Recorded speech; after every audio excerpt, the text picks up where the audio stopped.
Yo, what's going on, boys? Welcome back to the stream. Welcome back to our two-a-day-week stream where we stream Monday and Tuesdays at 8 p.m. Eastern time, and of course Fridays are set for our channel members only. So welcome back to the stream, boys. Obviously, there is a lot to talk about after UFC 327 ended up. The main event was nuts, and we'll get right into the news before we talk about last weekend's card. And also, I did want to mention I am also streaming on my second channel, the Juicecast. So welcome to everybody that's watching along on that side of things. Anybody else that isn't and wants to get some more juicy, I do have a second channel called the Juicecast. And essentially what it is, it's like podcast style things, just more raw sort of videos. So if you want to get additional videos every single week from me, head over to the Juicecast channel and you can get it there. So without further ado, let's get into the news. So this obviously is pretty old, but this was from Saturday night. Dana White announced that Derek Lewis is going to be fighting Josh Hokit for the White House card. We already knew about that, but cool fight. And then this was also today. Carlos Ulberg goes off on Jiri Prochazka and claimed he did not show mercy. He said that essentially Jiri was scared out there and, he just got caught. That's more or less what Carlos Ulberg was saying. Now, in my opinion, what really happened here, I've said this a little bit on the live stream right after UFC 327, but essentially what I thought happened here is after Carlos Ulberg blew out his knee, I do think that Jiri Prochazka didn't really want to win that way, and because of that, he lost a bit of focus. Now, with that being said, he got caught in a way that he always does. It's not something unique to this fight in particular. Jiri Prochazka is incredibly hittable. I think we all knew that. So seeing him get caught by a perfect shot is not something super out of the ordinary. But it was just very weird how everything played out, I guess. After you saw Carlos Ulberg blow out his knee, you probably would have assumed that Jiri Prochazka was going to win the fight, but obviously it didn't play out that way, and he ended up getting finished for it. So very interesting main event. I do think the careers of both of these guys is going to change pretty significantly ever since that fight. But let's get into some of your boys' questions quickly, and we'll talk about the full card for UFC 327. Yo, what's going on, brother? Welcome to the stream. I know you and Ilya come, but you shouldn't have done that with Islam in Italy. I don't even know what you're talking about, to be honest. But welcome to the stream, brother. So for the main event for UFC 327, Carlos Ulberg ended up finding a TKO victory, or a KO victory, really, in the first round versus Jiri Prochazka. Very weird how everything played out, but it is what it is. Now, going forward from here, I do think that Carlos Ulberg is probably going to need to be out for an extended period of time, maybe a year, maybe 9 months, but around that timeline, I would assuming he does have a torn ACL, which probably he does.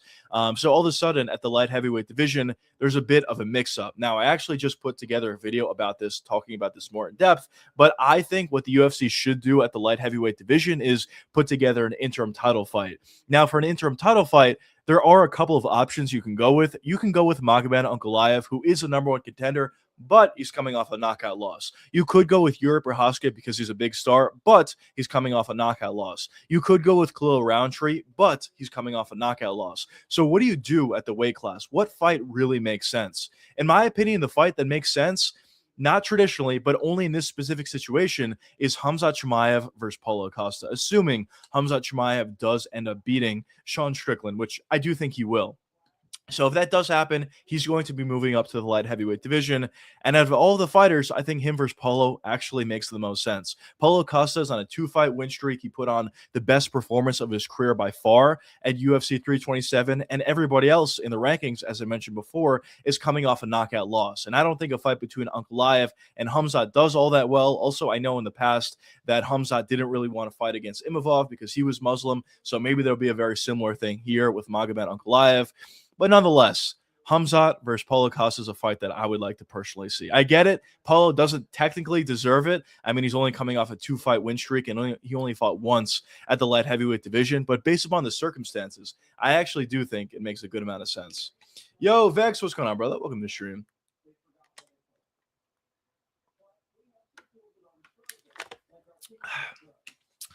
He made an update about it in check. Yeah, let me know what he said. I saw a little bit of that. Essentially, what he said is he just fucked up big time. That's kind of what I took away from that. But maybe there were some additional things that I missed. So yeah, definitely let me know in chat what else he said. Islam got robbed in Italy. How don't you know about it? I didn't see it. I didn't know he got robbed in Italy. But damn, that sucks. Yo, what's going on, brother? Welcome to the stream. I've been saying Paulo had it. Yeah, I mean, listen. I said it as well. Like I did think going into the fight that Murzakanov was the rightful favorite, but with that being said, I did see a very real path to victory for Paulo Costa. If he can survive early, Murzakanov always slows down in essentially all of his fights, and there's been a couple of times where he almost got exposed because of that. And I thought if Paulo Costa can survive early, he'll be able to find a finish late. And that's exactly what happened. He had the best performance of his career by far. Great footwork. It seems like he hits a lot harder at the light heavyweight division. His body kicks were nasty. It was like a baseball bat. His head kicks were nasty as well. He ended up breaking Murzakonov's arm in the fight. He just looked incredible, I thought. And yeah, just a great performance from top to bottom. As much as I like Yuri getting caught over KO, living up to that game, was getting clipped. He fought dumb, and that's yeah. I mean, listen, you're right. You're not wrong. He fought incredibly dumb, but I heard somebody talking about this about Yuri Prochazka, which is accurate. At the end of the day, we love Yuri Prochazka because he fights the way he does. We love Yuri because he fights like an idiot. He gets hit quite a bit because he's willing to take those shots in order to find KO shots of his own.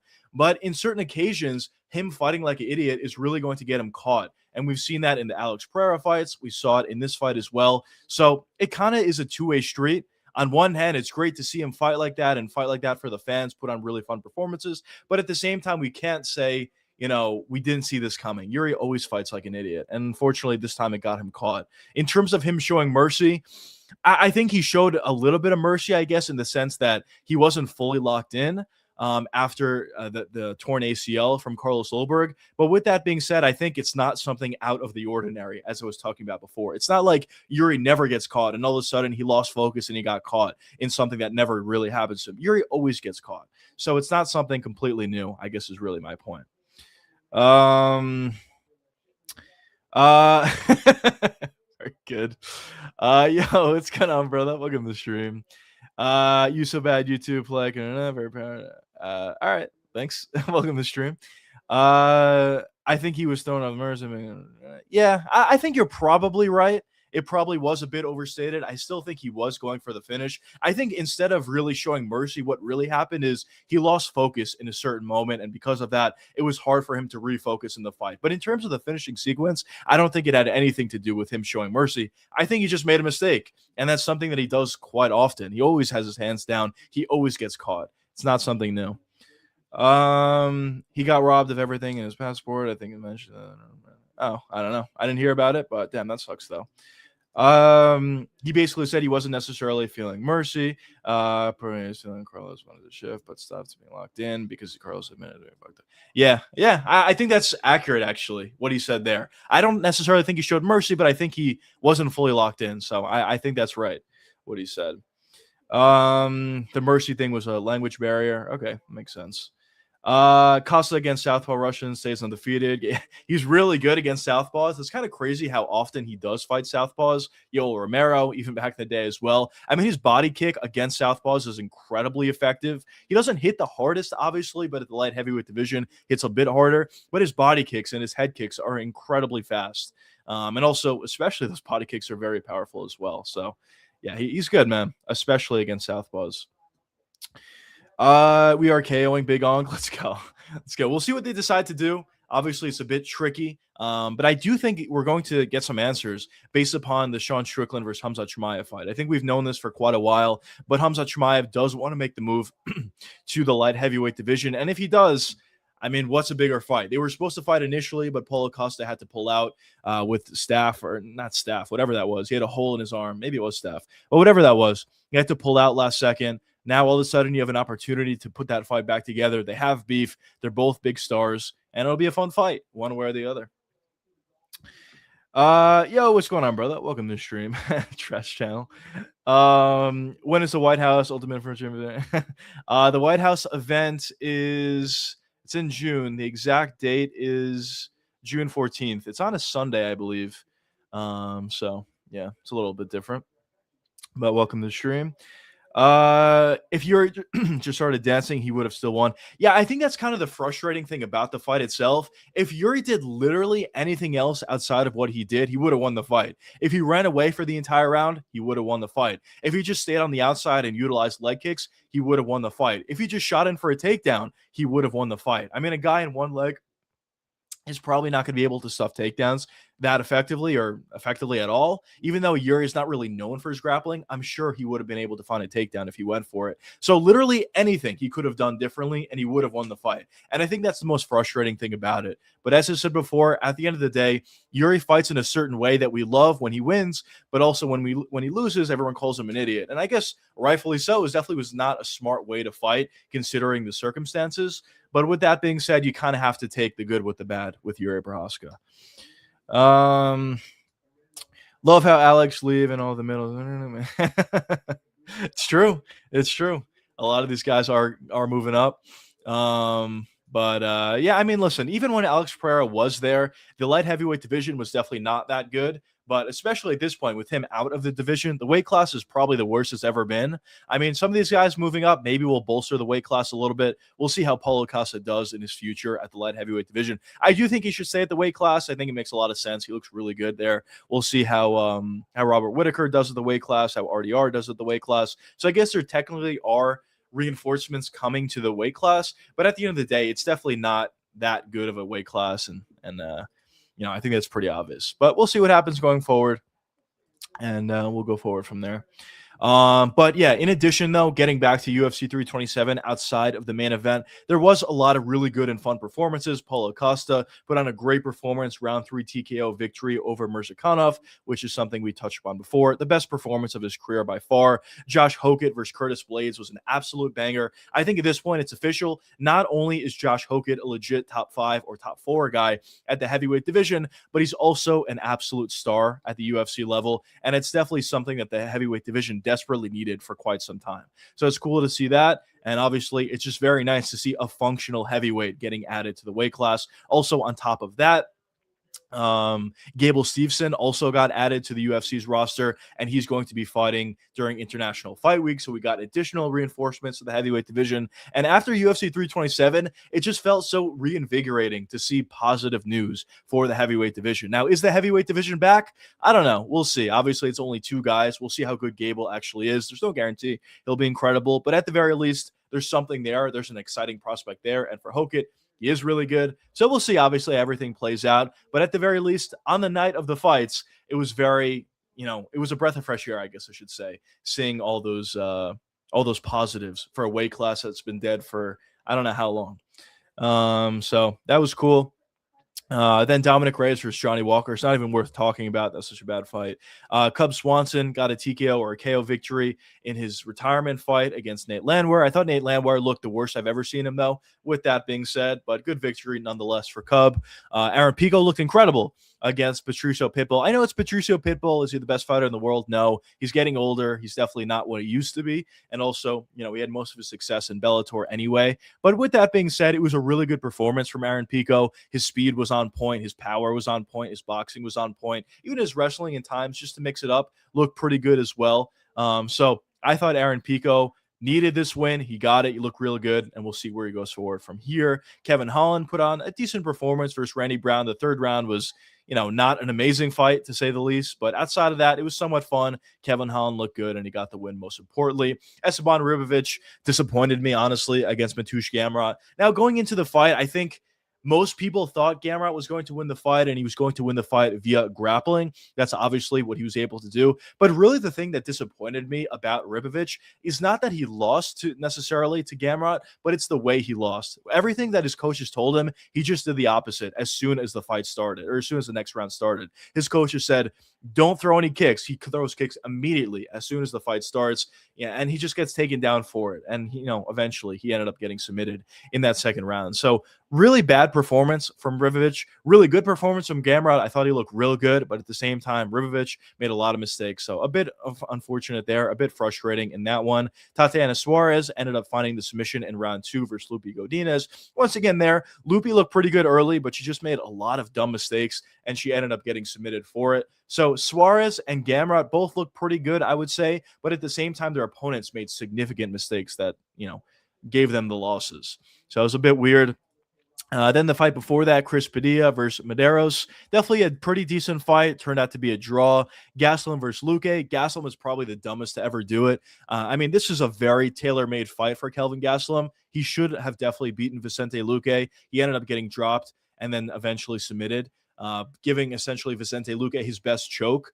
And I don't know, he's just the dumbest to ever do it, but good win for Vicente nonetheless. And then Charles Radke ended up finding a decision victory over Francisco Prado in the first fight of the night. So overall, I thought it was a good card. Definitely a lot of interesting performances, to say the least. Performances that I wasn't expecting. But nonetheless, it was a really good card. Going into this, we were saying this is the best card on paper of the year. And obviously, it was. It looked really good. Where are we at in chat here? Sorry. Casa looked freakishly fast. Yeah, he did look really fast. 100% he did. And also his power looked a lot better at light heavyweight as compared to middleweight, which is definitely interesting. But yeah, he just looked a lot better all around. They shouldn't allow mid fighters to move up as well. They'll stay mid. I mean, I don't think you could really, control that if you're the UFC. If a certain guy wants to move up or move down in weight and they can't make their current weight class, they're going to allow them to do it. They can do whatever they want. So I personally don't mind it if guys want to move up or down whenever they want. Obviously, it's up to them. I just think it wouldn't be a wise decision in the case of some fighters. Like, for example, I know Arman Shukin was saying he wanted to move down to featherweight. I think that would be a really dumb decision. Or even, for example, Diego Lopez said he wants to move up in weight to 155. I think that'll be a dumb decision. But are they allowed to do it? Of course they are. I don't really have an issue with them moving up or down. It's just certain guys, I don't think it really makes much sense for them to do so. But in terms of Paulo Costa, I think it made all the sense in the world for him to move up to the light heavyweight division. And obviously, as I said, and as we saw, he looked really, really good at the weight class.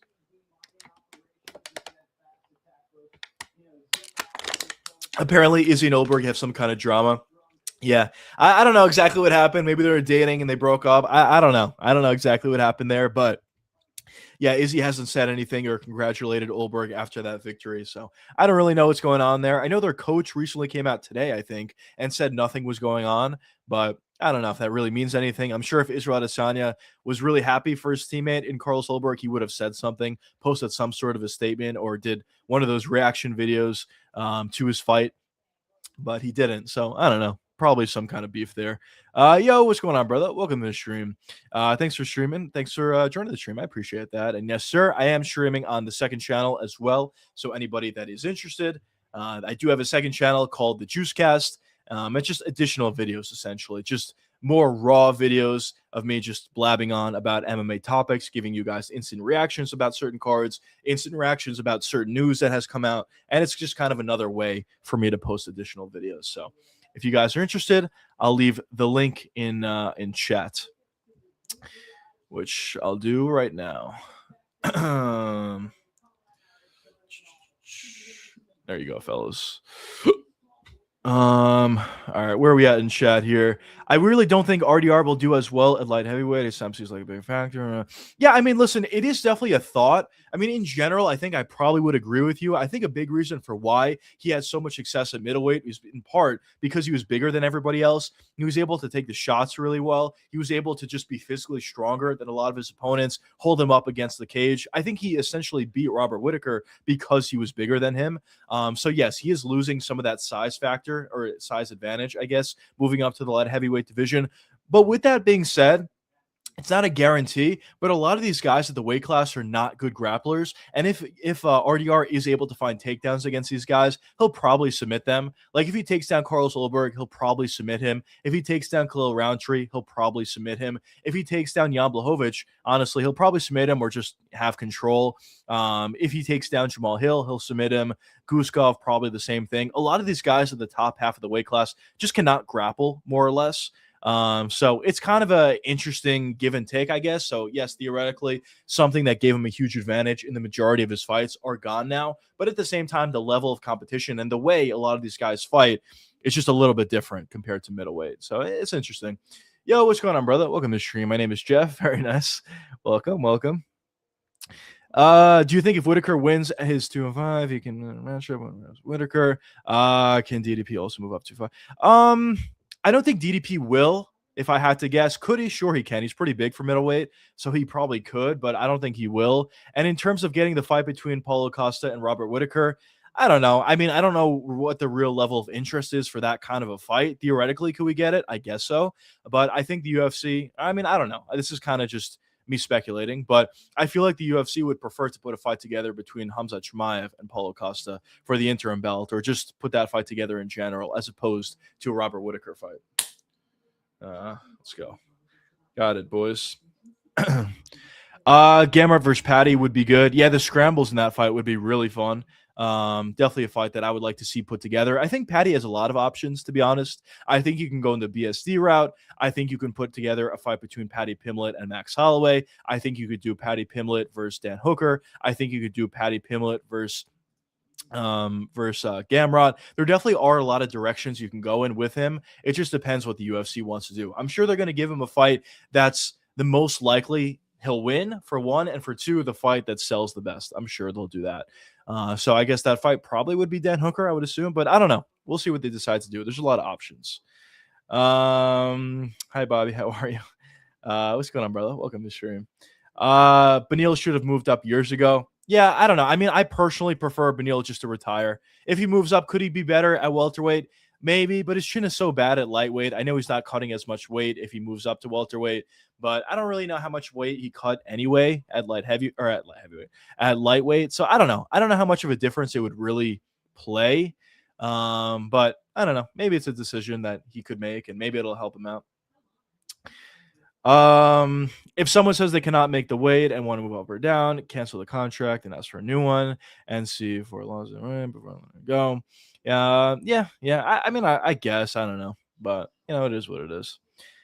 People forget, man. Greg Maddux, you're right. They do forget. People do forget. He did look insanely good in the first round against Brendan Allen. Yeah, he did. He looked really, really good. I think it's pretty clear, like, he didn't have the gas. I don't know exactly what was going on. Maybe it was because of the weight cuts. I think he cut weight 5 times or 6 times in the course of a 365-day period, which is crazy. Maybe he was sick going into the fight. Maybe he had some sort of an injury. Whatever it was, not Robert Whittaker. Whatever it was, RDR, I should say. Had some sort of an issue going into that fight with Brendan Allen. And a healthy RDR, I really do think beats Brendan Allen, but he just wasn't healthy that fight. And I know he lost his fight against Kaya Bahayo. All of a sudden, RDR sucks. I do still think he could have success at the UFC level. We'll see how he does at light heavyweight, what his matchups are going to be, and we'll go forward from there. Prayer moved 185. It was open field to the title. Prayer moved to 205. It became an open field for a title. Prayer moved from... Very nice. You're right. You're not wrong. You think you're in pause injury? Yeah. I mean, I do think so. I think he kind of let up a little bit. I think he had a bit of a lapse of focus in the fight for sure after Carlos Ulberg blew out his knee. I don't necessarily think he was showing him mercy per se, but I do think he had a little bit of a lapse of judgment, and he just wasn't focused. He wasn't locked in the fight. And we kind of saw, the effects of that. I don't think it really played a role in him getting finished the way he did.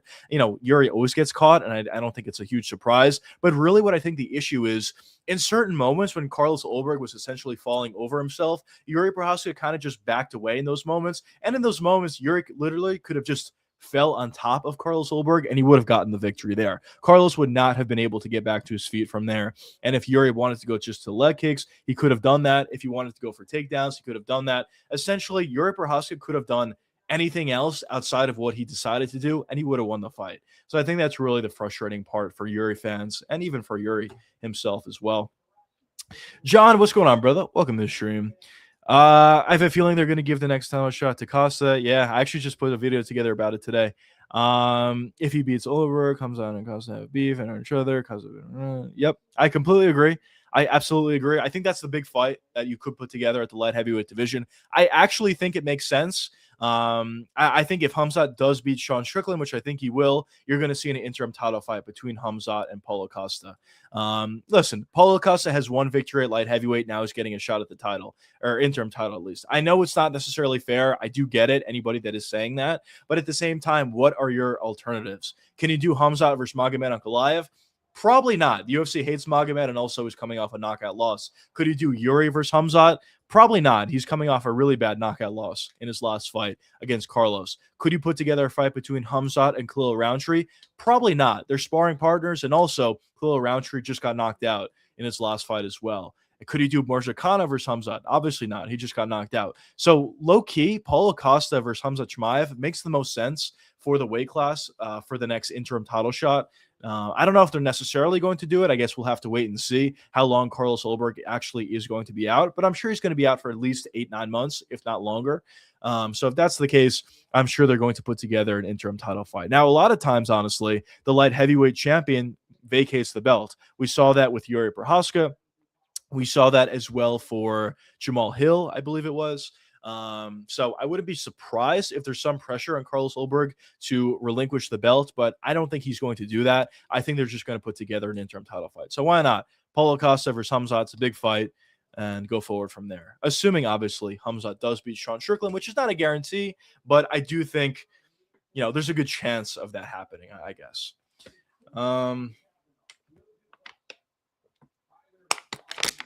But yeah, it is kind of funny that you say that. But I guess it makes a lot of sense. But it is funny that you say that because I literally just put together a video talking about that in depth today, actually. And that'll be out next week. Which one do you like more, 324 or 327? I like 327 better. I mean, the main event was just so weird how it played out, but 327 I thought was a better card overall. The co-main event was great. Curtis Blades versus Josh Hokit was the fight of the year by far so far. We'll see how the rest of the year plays out, but so far it's a clear fight of the year contender. Cub Swanson versus Nate Landwehr was fine. Pitbull versus Pico I thought was fun. Holland versus Randy Brown was fine.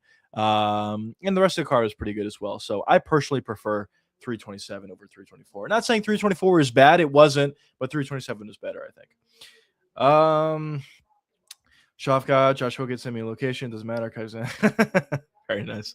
Where is Shavkat, man? I kind of feel bad for Shavkat. It's so unfortunate for him because he's a really good fighter. There's no question about that. I think he's proven that every time he fought in the UFC, but he's just incredibly injury prone. And it becomes very unfortunate because after him waiting out an extended period of time and finally thinking about making his return, he gets injured once again. And all of a sudden at this point, he needs another injury. He's going to be out for another year. He was taken out of the rankings of the UFC. And I just don't know when he's going to return. And even when he does return, who knows how good he's actually going to be at that time. He would have a bunch of injuries. He would have a bunch of ring rust. And I'm sure whenever he does return, he's going to be fighting top-level guys at a really stacked welterweight division. So it's really unfortunate. I think there's a very real possibility. I hope I'm wrong, but I think there's a very real possibility that we look back at Shavkat's career and he turns out to be a huge what-if.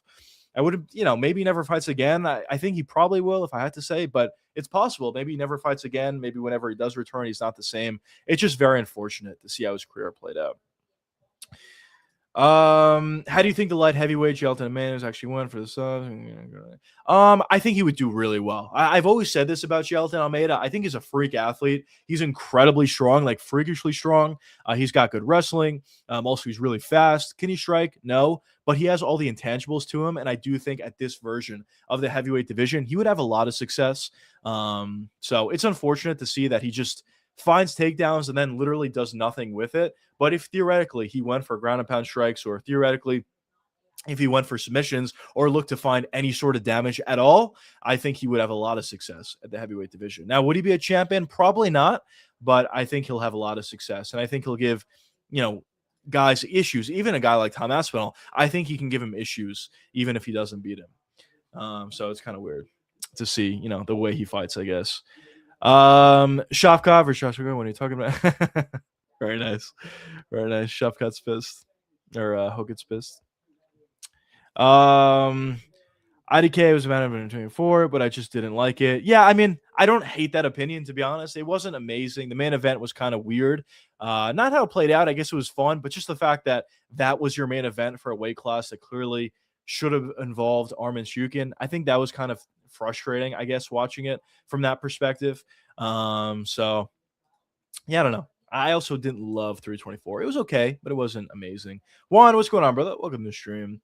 It was weird because I didn't like Gaethje versus Patty because I'm not a fan of brawl fights, but I like Hokit versus Blades, which was a brawl fight. Yeah, it was. But I guess also, at least for me personally, psychologically, I didn't love Gaethje versus Patty just because both those guys sucked. I thought it was pretty clear that they were clearly not the top two guys at 155 pounds. And I think for me, that kind of pissed me off. But as for Hokit versus Blades, I think they actually are some of the better guys at the weight class, and they impressed me and surprised me in a lot of different ways. So it's a little bit of a different matchup. And also, it wasn't for the interim title fight as well. So I don't know. Cheeseburger, what's going on, brother? Welcome to the stream. What are your thoughts on CM Punk in the UFC? I heard he's making his return. CM Punk's going for that second title run at the weight class. And hopefully this time around he has a little bit more success. He had a lot of success the first time around. He just ran out of time. But maybe he'll have more time in this time around. It might be like Raw fights.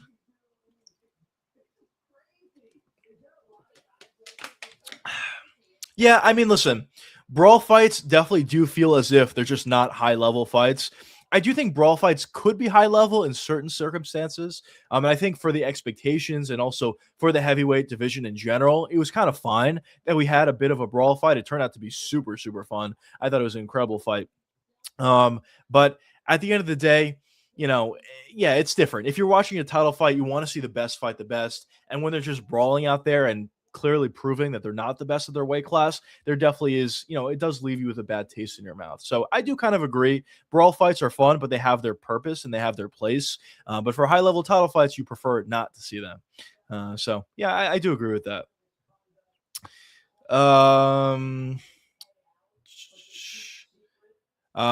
Curtis Blade said that Josh Hokit is really tough.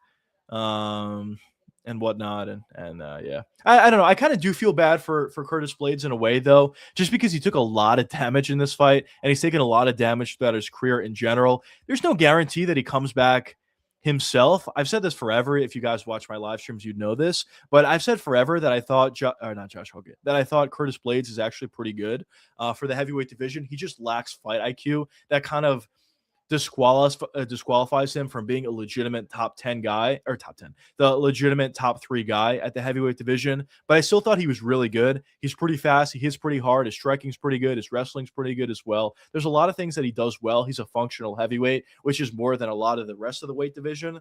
But with that being said, he just lacks that fight IQ that really could make him a top 3 guy at the weight class. And I think we kind of saw that in his fight against Josh Hokit. He always comes up short against the best.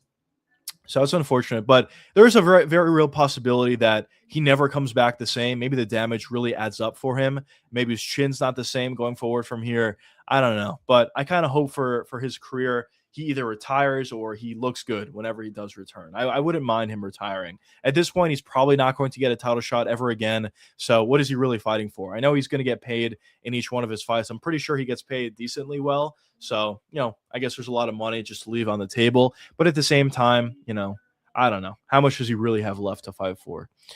Why do you still put Johnny Walker on the main card when prelims? I'm not saying that Hollis should the main card, but give him a chance when you guys get closer to the top 10. Yeah, I mean, I did think it was a bit weird that Johnny Walker versus Dominic Reyes was on the main card. But whatever. I don't have a huge issue with it. But if you were going to take them out and put a fight on the main card, probably should have been Gamrot versus Rivovich, if I had to say, or maybe even Pitbull versus Pico. Could you do Randy Brown versus Kevin Holland? I guess so. But I think we kind of know both of those guys, the stages that they're at in their respective UFC careers. Kevin Holland is very talented. He's good for sure, but he's never going to be, a legitimate top 10 guy anymore. I've completely given up on Kevin Holland. He looks good in certain moments for sure, but I just can't trust him, unfortunately. And as for Randy Brown, there's a ceiling to his game as well. So it kind of is what it is. The highest level fight on the prelims probably was Gamrot versus Ribovich. So maybe you could have thrown that in the main card, but it is what it is. Whatever. We still got those fights in the card, and it was fun.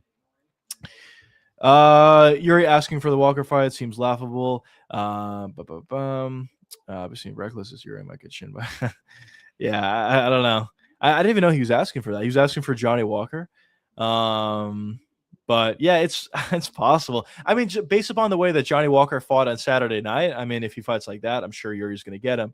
But it's possible. I mean, listen, as I said before, Yuri's incredible. Everybody loves Yuri because he fights the way he does. He's incredibly reckless, finds big knockouts, gets hit a lot, always is in firefights. But at the same time, it's a double-edged kind of sword. Yuri Prochazka is going to be one of those guys that his prime is not going to last for a very long time. It's very possible, I hope I'm wrong, but it's very possible that his chin is gone already, or his chin is not as good as it used to be already. It's entirely possible. And if Yuri Prochazka doesn't have an elite chin, he's probably not going to beat anybody, to be honest, in the top 5 or in the top 8 of the weight class, even though I do get it. Light heavyweight is not stacked. But Yuri relies on his chin so heavily. If his chin is not absolutely elite, he's done. And I hate to say that. I mean, I'm a Yuri fan, but it is definitely it's true. It's unfortunate, but it's true. I love how women's MMA and Costa fights ended up in a finish, but Walker Reyes, yeah. Dude, I don't know. If anybody had that fight to go to the decision, Walker versus Reyes, congratulations, man. I don't even know what to say. I don't know how that fight didn't go, or how that fight did go, I should say. They were just staring at each other. I mean, I guess it was a possibility. They both have bad chins. They both hit pretty hard. Yeah, I guess there's a possibility you could have gotten a staring contest, but definitely not something that was in my bingo card, and just a very boring fight overall. Wow, one of the ones waiting 2 minute revolution. Very good. A lot of these cards that are coming up though are not very good. Like this weekend's card is horrible. Gilbert Burns versus Mike Malott is a laughable main event. The week after that, Aljamain Sterling versus Yusuf Salal is a good main event, but the rest of the card kind of sucks. The week after that, JDM versus Carlos Prates is a really good main event. There's some other good fights in the card, like Beneil Dariush versus Salkild, Tim Elliott versus Steve Garcia, Gaziev, I guess, whatever. Taitu Ivasa could be kind of fun, but the rest of the card is like not very good. It's okay. It's an okay fight night card, and then UFC 328 is really good.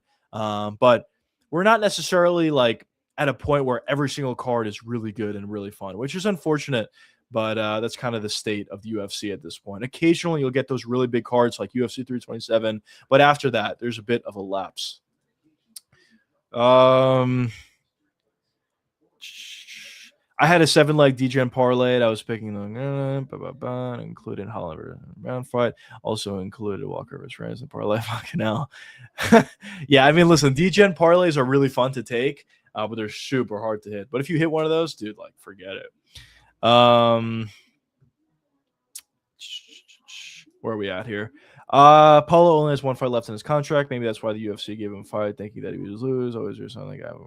Yeah, that's true. Hopefully they come together on an additional contract going forward. I know Paulo Costa in the past was a bit difficult to work with, or at least maybe the UFC was a bit difficult to work with. I know they're not the most accommodating in the world when it comes to signing fighters or extending their contracts. But based upon how good Paulo Costa looked in this fight at UFC 327, I would like to see him fight in the UFC for a while longer. So hopefully they can come to terms. And I wouldn't be shocked if they, put together a huge fight and they could use Paulo Costa. He's a bit of a star for sure. And if he's actually good, he'll become an even bigger star. So we'll see.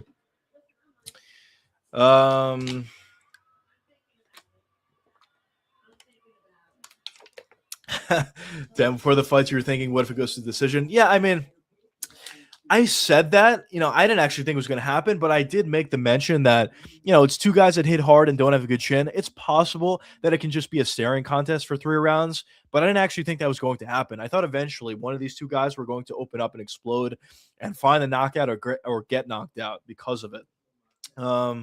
So I don't know. It is unfortunate the way it played out, but yeah, anybody that has that ticket, yeah, incredibly good bet to say the least.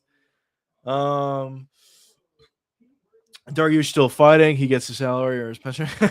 Yeah, he is still going to be fighting on that card for UFC Perth. It's kind of unfortunate, to be honest, that they keep giving him guys that hit super hard. I think it's pretty clear that Dariush is still good, honestly, at this point. It's just the issue with him is he does not have a chin, to say the least, to put it lightly. So, giving him guys that hit incredibly hard, like Salkild and the fight before that, giving him BSD, the fight before that, giving him whoever they gave him, just constantly seeing him getting knocked out time in and time again. It's just so unfortunate for his career and unfortunate for his health going forward. But what are you going to do? Also, if you guys are enjoying the live stream, be sure to hit that like button down below. It tells, I was going to say the UFC. Essentially, it tells YouTube that you guys are enjoying the videos or the live stream, and it brings more people to it.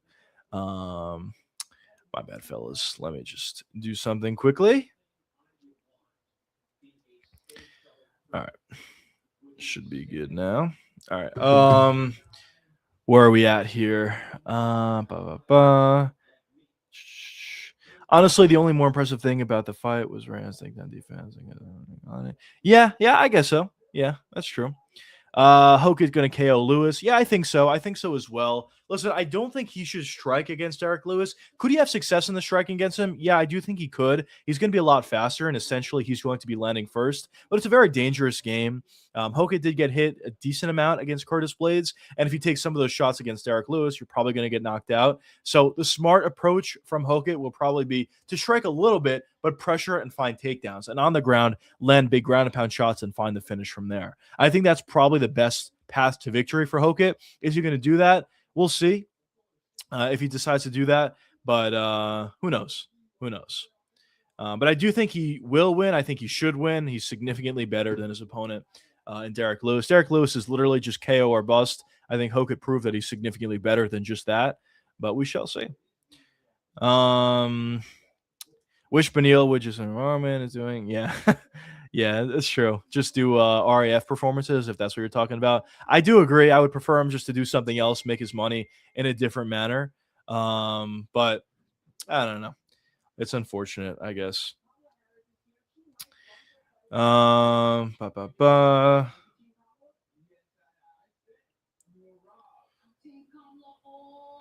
Sorry, fellas. People forget, man. Losing tournament. Yeah, it's true. People do forget. You're right. They do forget. Juicy, I'm gonna dip at this moment. Need to lift weights. Very nice. Congrats, brother. But yeah.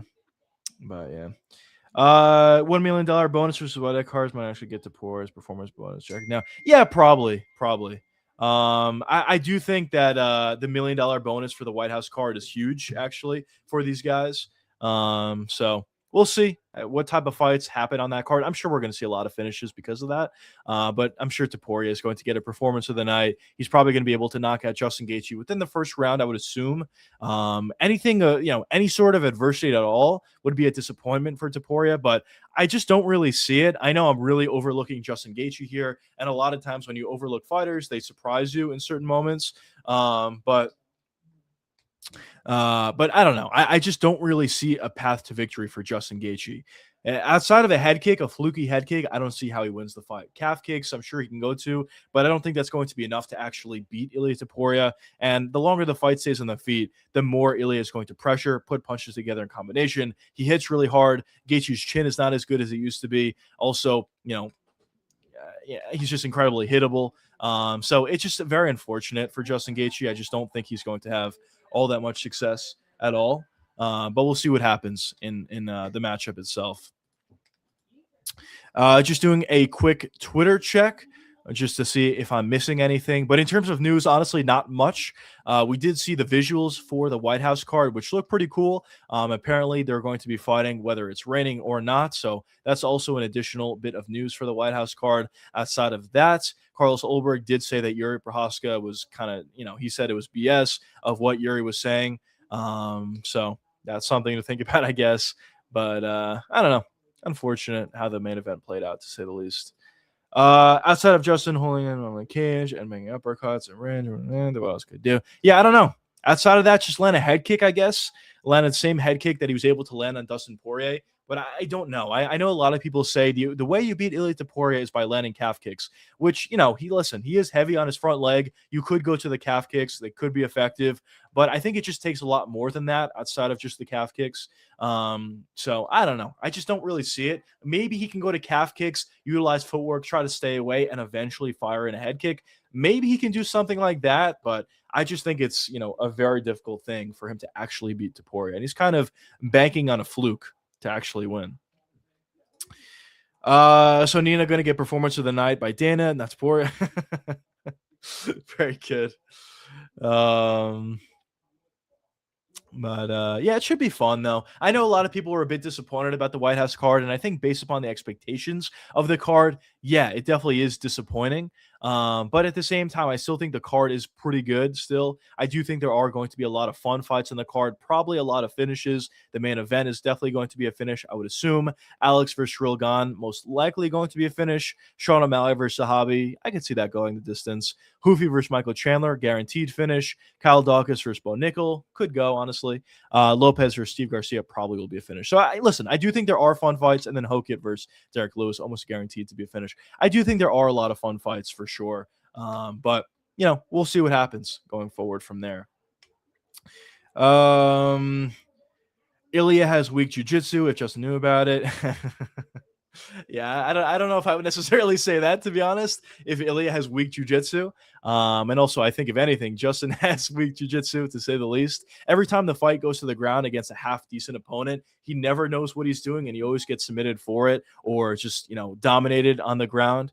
So, I don't know. Ilya can literally win in any way possible. He can knock him out on the feet. He can find a takedown and submit Gaethje on the ground, and we'll see what happens going forward from there. But, yeah, I don't know. We'll see. Outside of a fluke, I just don't see him winning the fight. Honestly, his footwork against Dustin Poirier was really good, but Dustin Poirier noticeably slow in the fight performance. So forced Dustin to get slammed by the kicks. Yeah, I mean, listen, Gaethje doesn't have the worst footwork in the world. He definitely does not. But I don't know. We'll see. We'll see how good his footwork really is here. It's just the thing is, Ilia Topuria has a really good knack of actually just pressuring his opponents effectively, forcing them alongside the cage, cornering them, and then going to work. That's really where he puts together his punches and combination, and that's where he finds his finishes. A lot of times, not every single performance ever. Obviously, in the Max Holloway fight, it was kind of an open space, but for the majority of the time, when Ilia Topuria finds his finishes, it's because he's able to pressure his opponents alongside the cage. And I do think he'll be able to do that against Justin Gaethje. Now, does he have to do that to find the finish? Obviously not. He was able to knock out Charles Oliveira in open space. He was able to knock out sorry, boys. He was also able to knock out Max Holloway in open space, and there's been other occasions of that as well. But in general, his pressure and footwork is a huge factor. Patty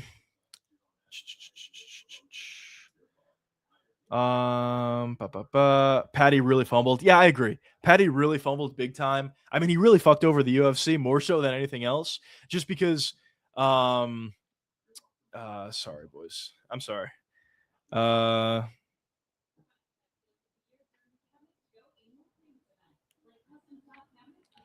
Sorry. Yeah, listen, he really fucked over the UFC more so than anybody else, just because if Paddy Pimblett was able to beat Justin Gaethje, which he probably should have, just find one takedown, the fight's over. If he was able to accomplish that, then all of a sudden the UFC can put together the huge money fight between Paddy Pimblett and Ilia Topuria, and they would have made a lot of money. Paddy Pimblett would get his opportunity, and you can go forward from there. But Paddy just fought really dumb, ended up losing the fight in a really dumb way, to be honest, and that's it.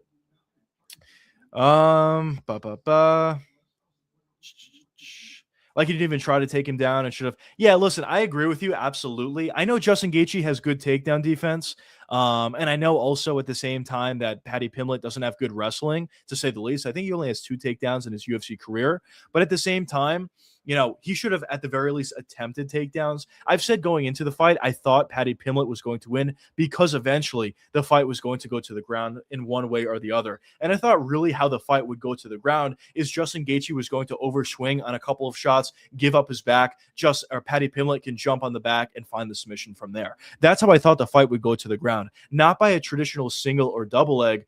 But I thought there'll be those moments, those occasions. And honestly, there was. If you watch the fight back, there was multiple occasions where Justin Gaethje was overswinging on his shots, showing his back to Paddy Pimblett, and Paddy just decided to stay back, wait, and not go for the takedowns. It was just very odd to see how everything played out, and huge fumble, to say the least, by Paddy Pimblett. But in general, it's not something that's super surprising. I've said this for a while, even going into the fight. Paddy Pimblett's not a great fighter. He's just not. He's really big for the weight class. He's really physical. And when he's able to get his win condition, he's pretty good. If he can get on top, he's really good.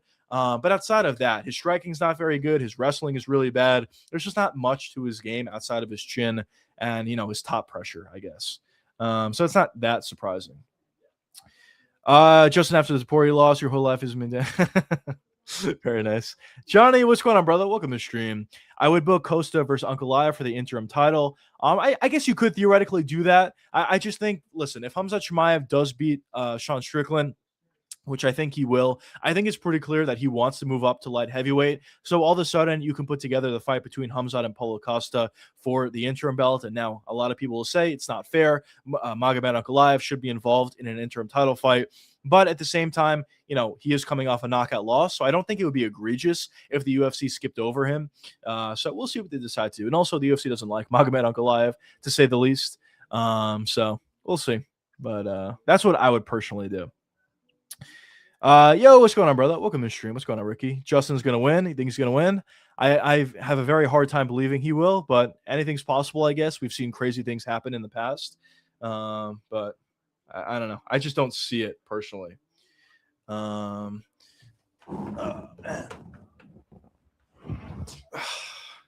My bad, fellas. Ilya has the wrestling in his back pocket. Yeah, he does for sure. Listen, Ilya can win this fight in any way possible. If he wants to strike, he'll knock him out. If he wants to wrestle, he'll submit him. He can essentially do whatever he wants out there. And I do think, he could go to the wrestling. I just think it'll be a much easier path to victory, just knocking Gaethje out. Petty was trying to be the British Macho Man. Yeah, I guess so. I guess he was trying to prove a point that he can strike, which obviously he cannot. I guess he had more success in the striking than I thought. But sorry. Sorry.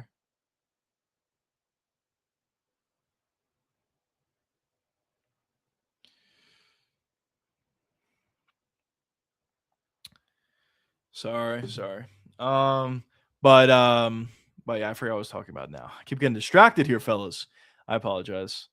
Patty won't be in the sport for long. He won't survive all those big shots. Yeah, you're exactly right. I mean, he's not going to be in the sport for that much longer just because, listen, when you take the type of shots that Patty Pimblett does, I know his chin's really good. I know he's really big for the weight class, but at a certain point, your chin's going to go. And if similarly to Jiri Prochazka, if Patty Pimblett's chin goes, he's not going to have success against probably anybody. He gets hit so frequently, and he doesn't have much skill to go alongside with his physicality, unfortunately for him. So I don't think his career is going to go on for that much longer. It's unfortunate, but it's kind of an unfortunate reality. Mick and Sean trying to champions, moving up in divisions. Yeah, I'm sure they are. I mean, a lot of these guys are constantly moving up. They get one title defense or maybe not a title defense at all, and all of a sudden they want to move up a weight class. It's a very common trend, and honestly, I'm kind of tired about it as well. I would prefer to see these guys actually stay at their weight classes, clean out their division, and go forward from there. But unfortunately, it just doesn't happen.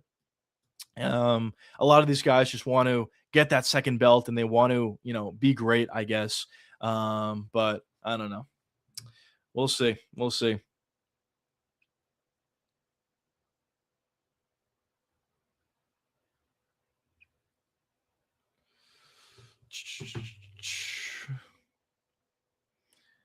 Probably fights women tomorrow was up. Yeah. I agree. Actually, I think he probably, once more, including the Gaethje fight, I think he probably fights Gaethje, and then, jeez, I keep getting distracted. I'm sorry, boys. But yeah, I do think Topuria probably just fights Ilya Topuria, first fights Justin Gaethje, and then moves up forward from there. And then he'll probably try to get the fight against Islam Makhachev. We'll see if he actually gets it or not, but we'll see. What was worse, Yoel Ramsey or I would probably say Izzy versus Yoel, just because of the expectations for that fight, and the fight turned out to be so bad. Carla versus Rose was really bad as well, but I don't think anybody really had super high expectations for that fight. I think everybody kind of thought that that Rose was just going to kind of run through Carla, and she didn't, which I guess was really weird to see, and the fact that she essentially was kind of scared of her. But I think Izzy versus Yoel was worse, just based on the expectations. Patty loses because he's cutting a lot of weight. It just weakens the chin over time. Yeah, I mean, listen, I don't think his chin is bad now. I think it's actually really, really good at this point. But the level of damage he's taking alongside with the weight cuts, he does get really out of shape outside of camps. Maybe it's not as bad as it used to be, but in general, even if he is in shape, Patty's cutting a lot of weight to make 155. He's one of the bigger guys of the weight class, to say the least. So all of that cutting of weight definitely does not help. To say the least. So eventually his chin is going to go. It's just a guarantee, more or less. I really think Sean beats Hamzat. We've seen all the cracks in his style. Blah, blah, blah. Yeah, I mean, listen, I do think that Sean could beat Hamzat. I think you have to favor Hamzat going into the fight, but I think that the playbook on Hamzat is out already. The way to beat Hamzat Chimaev is make him work, survive early, and put a pace on him late. That's how you beat him. And I do think a guy like Sean Strickland theoretically could do that. He's very difficult to finish. He does a great job at getting back to his feet after getting taken down. He stuffed takedowns effectively in his last fight. I'm sure he'll get taken down in this Hamzat fight. But nonetheless, I think he has a style to, at the very least, make Hamzat work early and also at the same time survive. And if he is able to survive, I think he could push him late. But with that being said, I think it's just difficult to favor Strickland going into the fight. I think you still have to favor Hamzat, but it's an interesting fight. Hamzat's really good. I think he's probably the best round one fighter, probably of all time. But if you can get to those later rounds against him, that's really where you'll be able to win, to beat him. What was the worst blunder in a title fight? I think the worst blunder of all time in a title fight was Jiri Prochazka last weekend. That was the worst blunder of all time. I mean, he had the fight won. Literally, if he did anything else outside of what he decided to do, he would have won that fight. So I think that's probably the biggest title fight blunder probably of all time. I mean, there's been other blunders as well. In Glover Teixeira pulling a guillotine after he had Jiri more or less out on his feet was a really, really dumb decision. And obviously he ended up losing the fight for it. There's been other bad decisions in title fights for sure, but Yuri's was probably the worst of all time. And it's unfortunate. Where are we at here? Strickland will become very good. Yeah, we'll see. We'll see what Khamzat Chimaev is able to do and what Strickland's able to do to him. But it's a really interesting fight. It's definitely a fight that I'm really excited about. And we'll see when the fight does come around. The card itself is also really good. And it's probably the next really good card that we have coming up. The Perth card's pretty good, but like really good card, 328. So I'm excited for it. I don't want to doubt Strickland, but he got taken down by a boost. I think a boost was very yeah. I mean, listen, Strickland has kind of been a very similar fighter throughout his entire career. Essentially, he's not that difficult to take down, which is, you know, not the best sign in the world going into this fight against Khamzat. But the one thing that Strickland does really well is once he does get taken down, he does a really good job at moving immediately and getting right back to his feet. Now, when you're going up against Khamzat Chimaev, it's going to be very difficult to get back to your feet immediately. His control time is really, really good. So that's going to be something to think about. But Strickland's takedown defense has never been elite. I don't think it's going to be elite in this fight versus Khamzat. He is going to get taken down in the first round. It is what it is. But the question is, could he put up some resistance for one? And for two, could he survive? If you can do both of those things, once we get to round three, that's really where he could potentially start to pull away and potentially find a victory. Chael Sonnen was also a big blunder. That's true. That was a humongous blunder. You're absolutely right. But the only thing about the Chael Sonnen fight was he popped afterwards. So he it would have been overturned to a no contest anyway. So I guess, it changes things a little bit. But at the same time, that definitely was a huge blunder in that fight as well. Urshad going for the takedown in the fifth. That was a huge blunder as well. I thought he was winning the fight, man. I think there's an argument to be made that he still even won that fight, even with the takedown. But, that more or less probably sealed it for Pantoja. So that was a huge blunder as well. He was performing so well. It's very unfortunate. Urshad is one of my favorite fighters. But that was a big blunder for sure. DDP unable to get... Yeah, I mean, his takedown defense was for sure a blunder. I guess the real blunder was him not improving upon his takedown defense, because his takedown defense was so bad in that fight versus Khamzat Chimaev that probably anybody in the UFC would have been able to take him down. Literally anybody, even guys that aren't wrestlers. His takedown defense was that bad. I know Khamzat's a great fighter, a great wrestler, his shots really fast and whatnot, but DDP was so off balance and put up literally no resistance at all that it was just bad, man. I mean, it really seemed as if he didn't train his takedown defense at all going into a fight against the best wrestler in the UFC, which is very odd to say the least. But I do want Strickland to win because the Kobe Strickland fans would be hilarious. I'm saying that as a Khamzat fan. Yeah, it would be. It definitely would be for sure. But yeah, that's kind of my thoughts on the fight. You have to favor Khamzat, but I do see a very real path to victory for Sean Strickland. We'll see what happens though. Where the heck is DDP? I don't know. I mean, I think the UFC is probably holding him out for that UFC South Africa card. I know Dana White said a while ago that the UFC is going to South Africa this year. I don't know exactly when it's going to be, but it's going to be this year, I'm assuming. So they're probably holding him out for that. If I had to guess, who's he going to fight? I don't know. If I had to guess, probably against Imavov. I think that fight makes a lot of sense. Main event for UFC South Africa, Dricus versus Nasruddin Imavov. But I don't know. We'll see whenever that fight card eventually happens. I'm sure he'll be involved on it. Izzy was not a blunder against Alex, but he could have just defended better. Yeah, I guess. I mean, yeah, I wouldn't necessarily call it a blunder either. I think he just got caught. I think Alex was very aggressive in that moment and just essentially caught Izzy. But yeah. Love to see Costa versus Khamzat. I agree. I think that's the fight you have to make. And listen, I've been a guy in the past that have been talking about these brain rot fights, essentially fights that don't really make much sense, but the UFC's putting it together anyway because it's going to make them a lot of money. And maybe you can consider Khamzat versus Paulo Costa an example of that. But honestly, I think there's a very real claim to be made that fight actually would make a lot of sense. Everybody in the top 5 of light heavyweight is coming off a knockout loss. Paulo Costa is coming off the best win of his career. Paulo Costa and Khamzat have beef. Paulo Costa and Khamzat are the biggest stars at the light heavyweight division, assuming Khamzat moves up. Why not put the fight together? I think it makes a lot of sense, actually.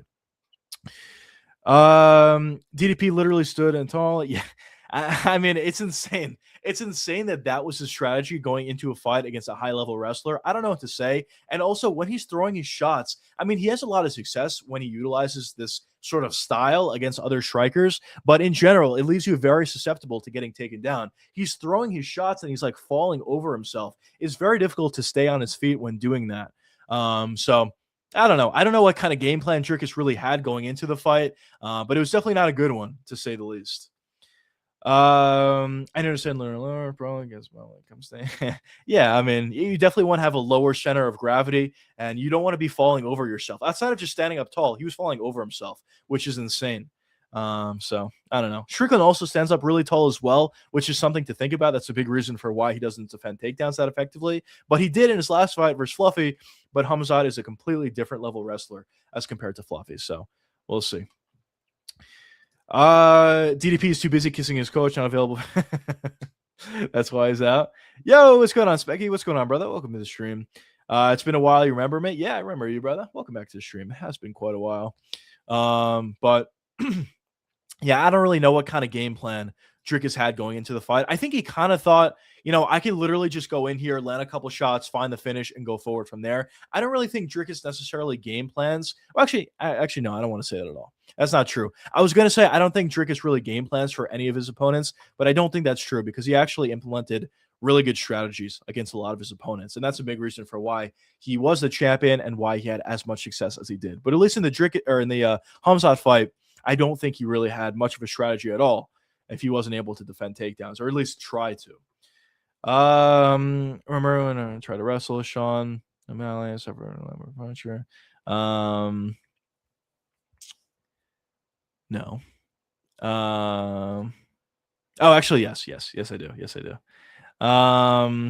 Strickland stands up tall, but he uses the line attacks to keep guys moving forward. That's true. I mean, listen, constant jabs in your face, teep kicks in your face, well, to your body, I guess.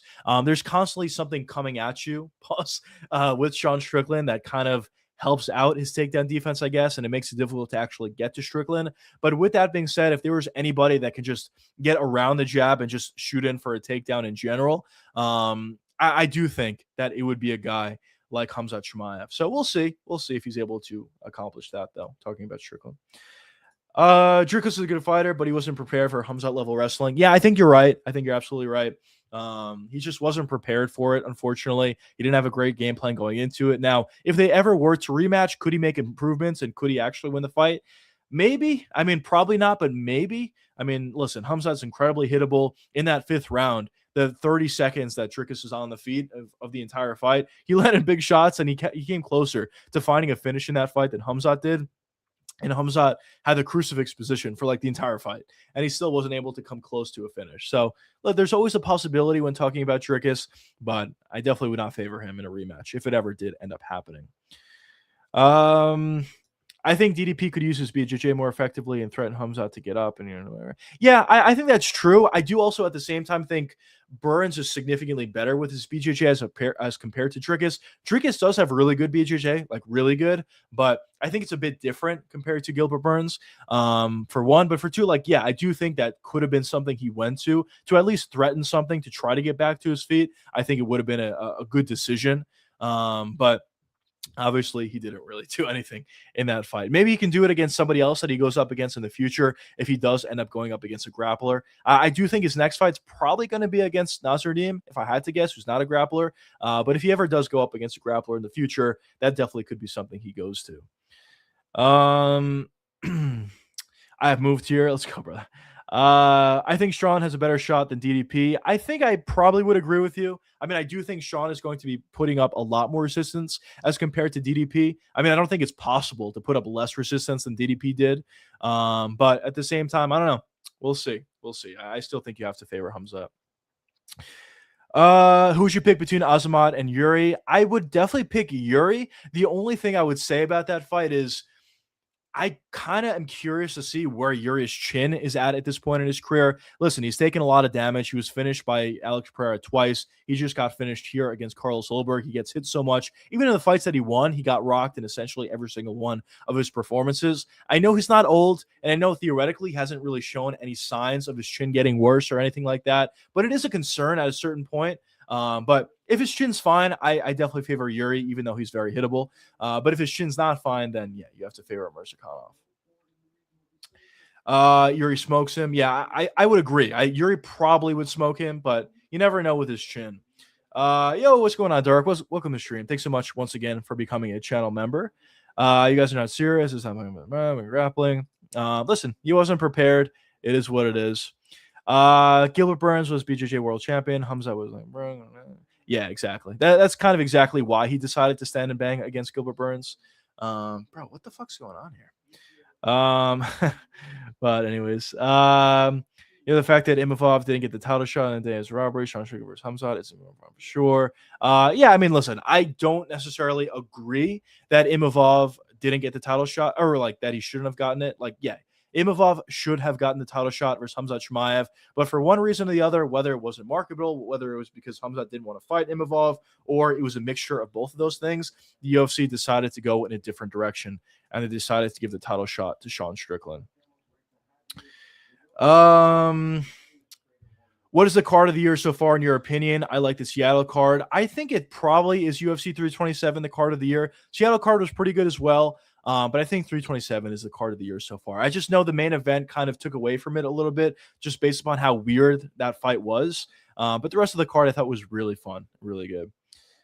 Hamzat is the best 185er in the world. Yeah, I agree. I don't really think a lot of guys at the middleweight division really pose much of a threat to him. I think Strickland probably has the best chance to beat Hamzat, but outside of him, I don't even think he does, but he has the best chance. But outside of him, I mean, Imavov more or less has no chance. Brennan Allen more or less has no chance. Kaya Bahalio more or less has no chance. Joe Pyfer more or less has no chance.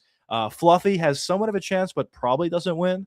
So a lot of these guys are going to have a lot of issues actually trying to beat Hamzat Chimaev, which is unfortunate, I guess, for the weight class, just not really having a lot of contenders. So because of that, I think Hamzat's going to move up to light heavyweight and go for that second belt. Where are we at here? I know DDP is anyone near ground, but I thought he could have used his submissions in a similar way. No, I mean, listen, I do agree with you. I do think he could have used his submissions to get back to his feet, or at least threaten something off your back, or threaten something when Hamzat's shooting in for takedowns to try to ward off those takedown attempts. I do agree with you. I just don't know how effective it would have been, but at the very least, try. It is something he should have done for sure. The build-up between Hamzat and Strickland will be wild. Yeah, I'm excited about it. Honestly, like, I'm really excited for the fight as well, just to see how it plays out, obviously. But I'm like arguably even more excited for the build-up itself. It's going to be really, really fun.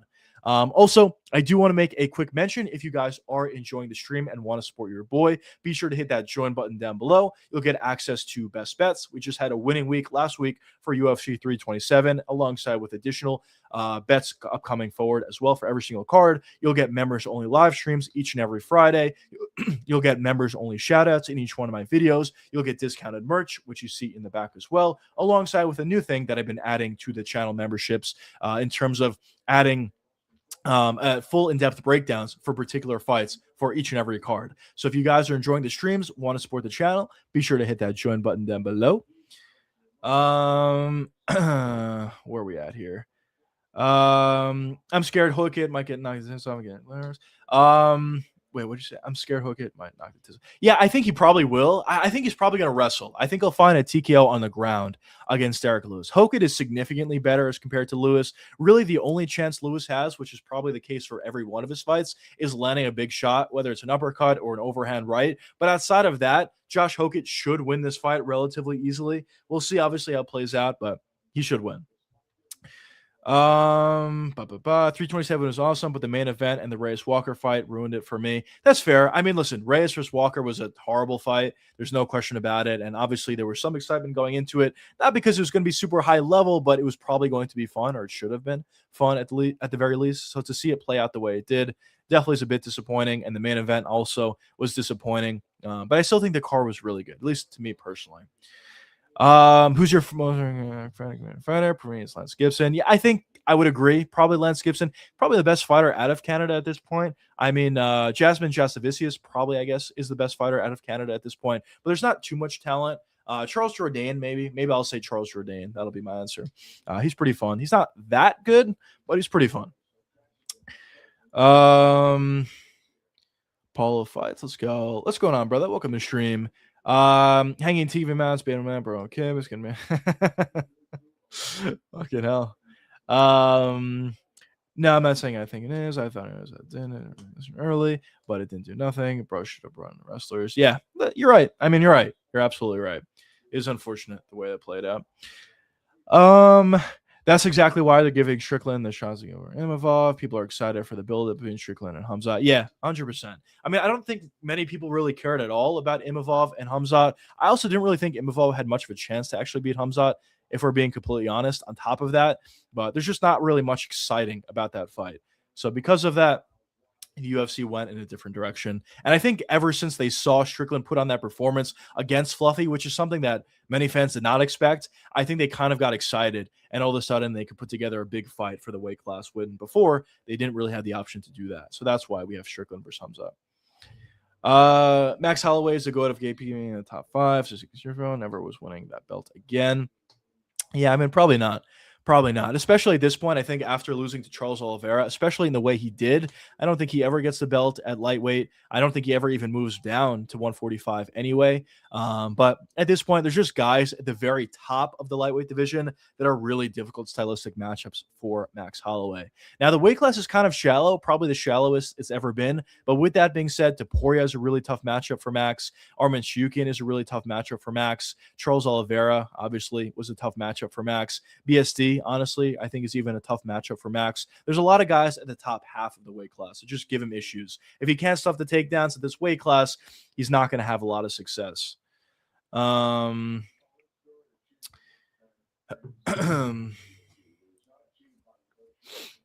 are we at here? My favorite 1 hour, but not better than my third. Very nice. Well, Holloway made more money from some of those fights as champions, last 3 fights since his BMF. That's true. That's true. Good for him. Derek Lewis is beyond washed. I mean, I agree. He is beyond washed, but he hits super hard. I mean, he's never been a good minute winner. So he's kind of always fought the same way. I mean, yes, he is washed. I thought his last performance was by far the worst performance of his career. He more or less just gave up against Waldo. He couldn't land his big shots, and he's like, fuck it. I'm done. So it was a terrible performance, obviously. And he's probably worse than he used to be. But listen, he hits really hard. It only takes 1 shot. It's the heavyweight division. We'll see. But Hokit should win. He should win relatively easily as well. I just miss the old 155 division, not gonna lie. Yeah, I agree. I mean, this version of 155 kind of sucks. I mean, there's some good fighters at the very top, like Ilya, Armin, Charles, BSD. Maybe you can say Max. But outside of that, the rest of the weight class kind of sucks. I mean, there's decent fighters. Like Gamrot is a decent fighter, but I wouldn't say he's elite. And there's some other decent fighters maybe making their come ups, but the lightweight division currently is just not nearly as good as it used to be in the past. And it's really unfortunate, to be honest. JM, I appreciate that, brother. Yo, what's going on, brother? Welcome to the stream. Happy Monday to you too as well. I'm curious what criteria for a card being good for me is how rewatchable moments and fights there are. Yeah, I agree with that. I just think it's just how many fights on the card were really fun. I think it kind of comes down to as simple as that, or it's as simple as that for me. How many fights in the card were fun? Were there any generational sort of fights in the card? And if there were, then that card all of a sudden becomes a really fun card for me. UFC 327 had that with Hokit versus Blades, alongside with a lot of other fun fights, and because of that, it was fun. But based on that criteria, I might have to rate 327 as the best card in the year so far because there were actually a lot of fights. Yeah, there's a lot of rewatchable fights on that card, to be honest. People forget, man. It's true. People forget. I know a streamer who generally gets pissed off every time streaming when there's fights. Where remembering don't call, like during the Seattle card. Yeah, I mean, I agree, kind of. I mean, it is very frustrating to see bad judges' scorecards, to see a ref making or a judge or a ref, sorry, make a really bad decision. It is definitely frustrating to see that for sure. There's no question about it. Yuri's the type of guy to lose when he's playing chess, checkmate or opponent. Honestly, yeah. I mean, I can't disagree. I think Jiri Prochazka losing that fight is probably the biggest fumble in title fight history. You can't really, say anything else about that performance. It was a huge fumble. He literally could have done anything else and he would have won the fight. So it's unfortunate the way it played out, but I don't know. What are you gonna say? Where are we at? And he started swearing as well. Yeah, I mean that was like insane though, in all fairness. That Bahamunda's fight, the fact that no points were taken away, the position wasn't taken away, and the fact that that however you say that guy's name was grabbing the fence, Musayev, however you say his name, was grabbing the fence was insane. But yeah, it's funny. In a way, Lewis is smart, knows that he can't win. Management shows up, and yeah, I mean you're not totally wrong, to be honest, about Derek Lewis. He doesn't want to take the additional damage, so when he knows he can't win, he'll just shell up and give up. It'll definitely help his health going forward from there. There's a lot of guys that just go out on their shield and they take a lot of damage going forward in the rest of their lives because of that. But yeah, I guess Derek Lewis doesn't do that.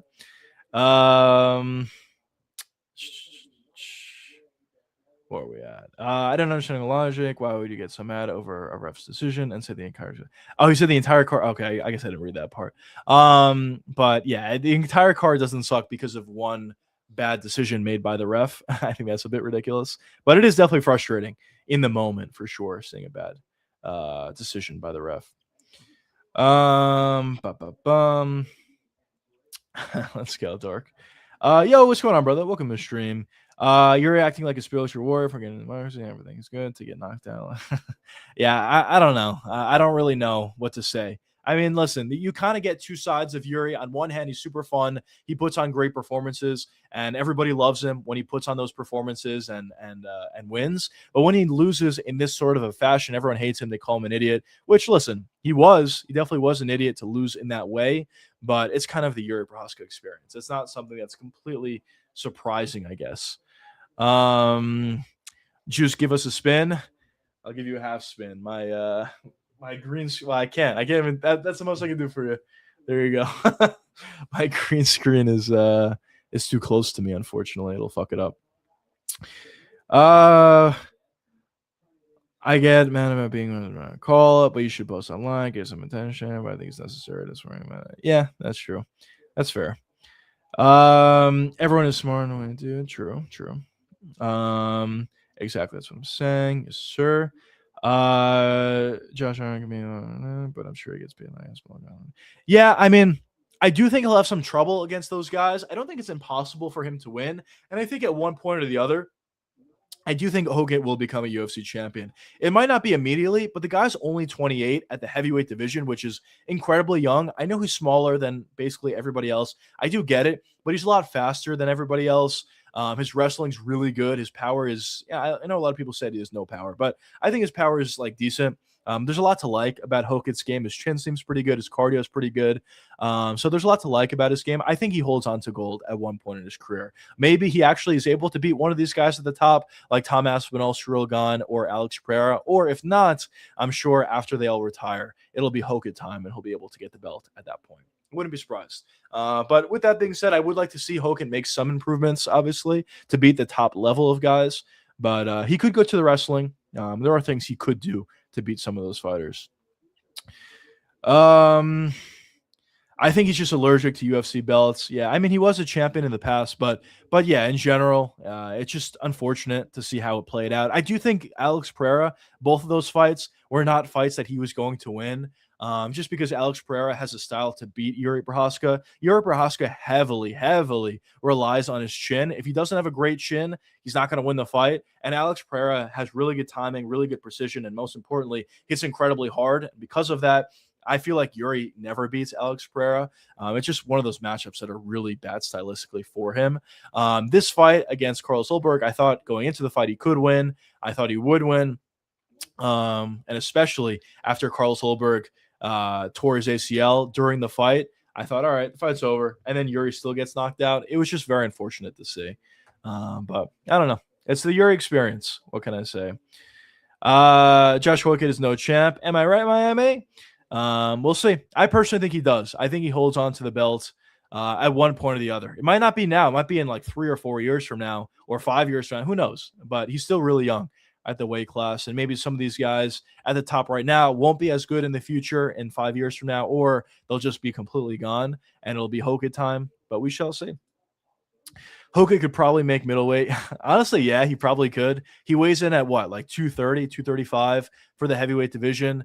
And he's like kind of fat, so he could probably make middleweight, to be honest.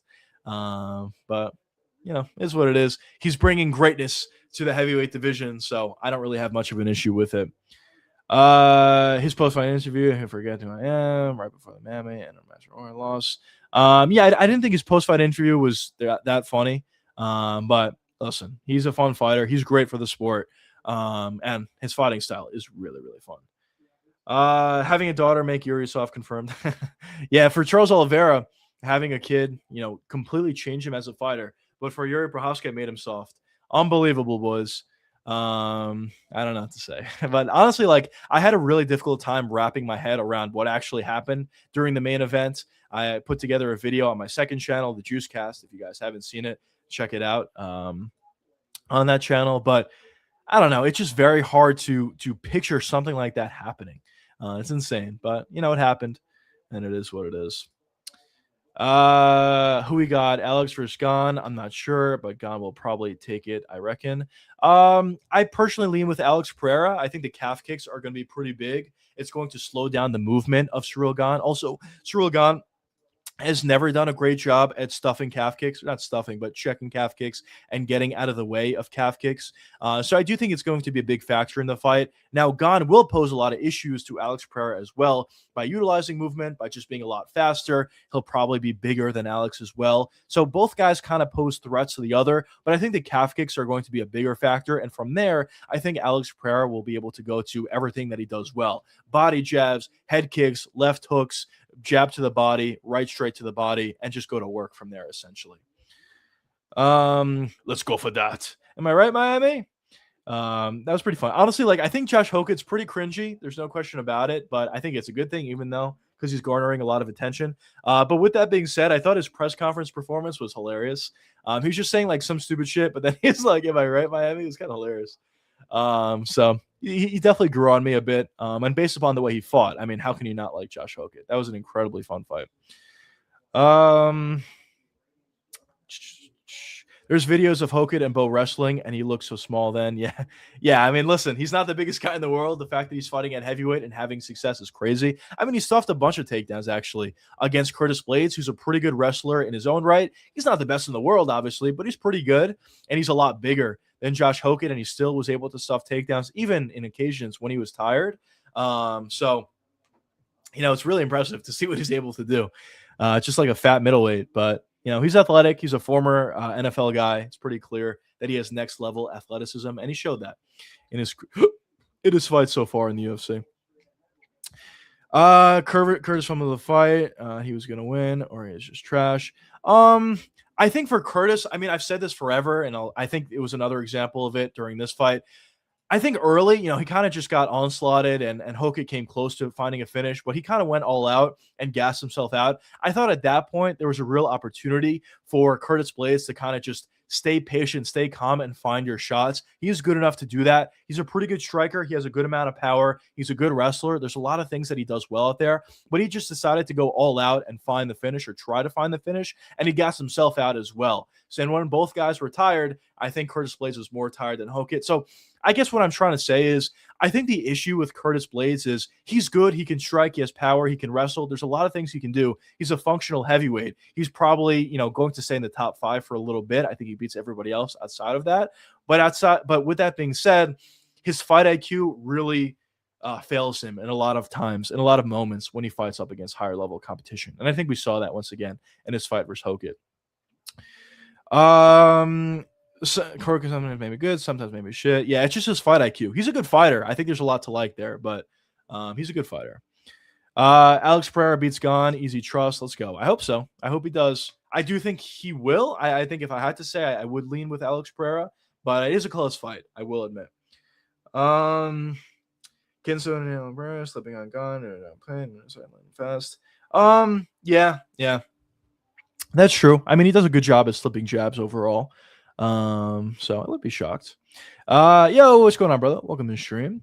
I remember me, but can you mod me? I do remember you. Welcome to the stream, but unfortunately, I won't mod you just because I don't have any use for mods, to be honest. Everybody can say whatever they want in chat. It doesn't bother me. And also in general, these streams are not that big. There's not that many people here, but I appreciate it. Welcome to the stream. I don't see Hokit cringe because whereas Ian Cook, Gary definitely. That's fair.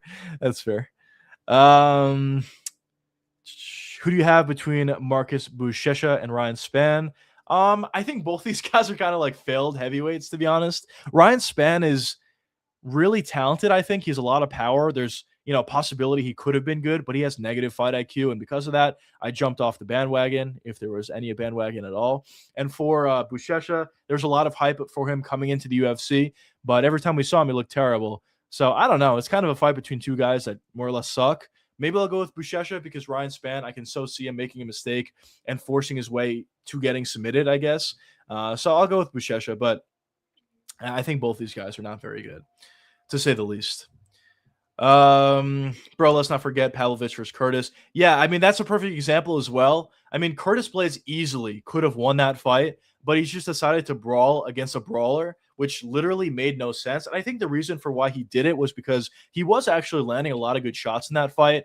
But at the end of the day, you cannot brawl with Sergey Pavlovich. It doesn't make any sense. He's very one-dimensional. That's literally the only thing he can do. He's shown that in multiple different performances. So the fact that Curtis Blaydes didn't look to wrestle or didn't look to fight a slower sort of fight literally makes no sense.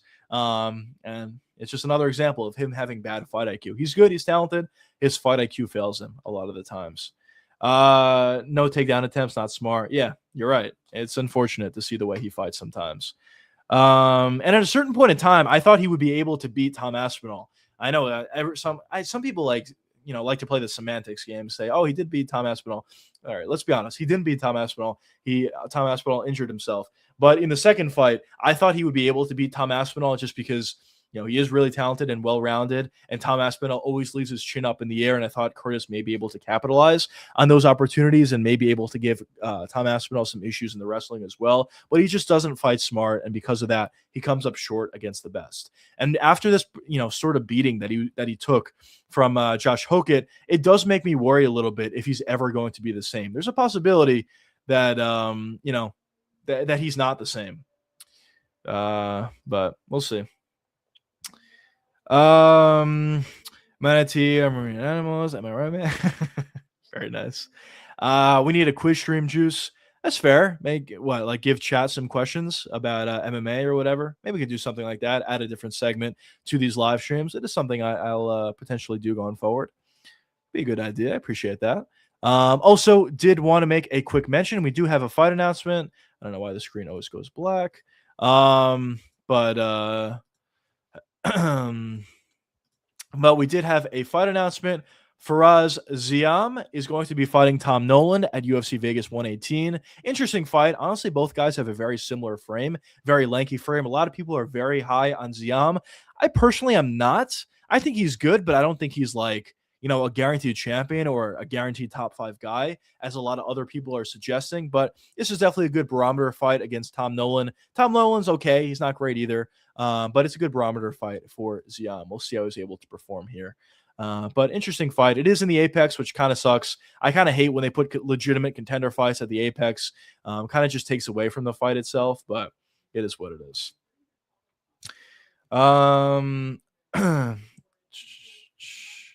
Do you guys really think Tom can lose? Yeah, I think he could lose. I do think he is head and shoulders above everybody else in the weight class. But with that being said, it's not as if he's a perfect fighter.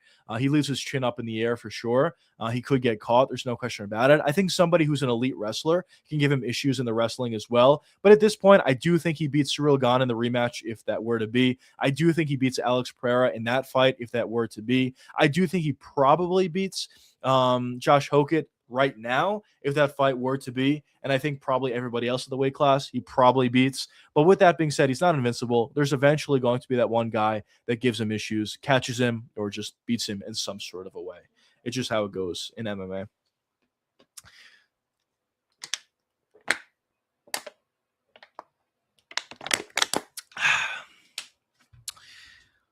Tom Nolan. He's okay. He's not very good, but yeah, he's okay. Deserves a ranked contender. Yeah, I agree. I actually agree with you. Ziam is coming off a really good performance in his last fight. I wouldn't mind a fight between him and, I don't know. I know Beneil Dariush is already fighting someone, but Faraz Ziam versus Beneil Dariush makes sense. Ziam versus Fiziev maybe makes sense. You could even do Ziam versus Michael Chandler. I think that makes sense. I know Michael Chandler is already fighting somebody, but assuming that they weren't, I think those are some fights that would make sense. He's coming off a big victory. He's a number 15 ranked guy. He's a young guy. He's an interesting prospect, to say the least. I would like to see him fight a ranked fighter in his next fight, but the UFC has other plans for him, and I don't know. I don't really know what their thoughts are here. Maybe they're trying to build up Tom Nolan. I don't think he beats Ziam, to be honest, but maybe they're trying to build him up, or I don't know. We'll see, I guess, how the fight plays out. Also, I know a lot of people were talking about the beef between Carlos Ulberg and Israel Adesanya. His head coach, Carlos Ulberg's head coach, did say that there's nothing going on there. But, they're fine, I guess. I mean, there's times that they bumped heads, but they're more or less fine. I know a lot of people were talking about that after the fight played out, as Izzy didn't really have anything to say about Carlos Ulberg, but I don't know. Probably just had a breakup. They were dating, and and that's it. Simple as that.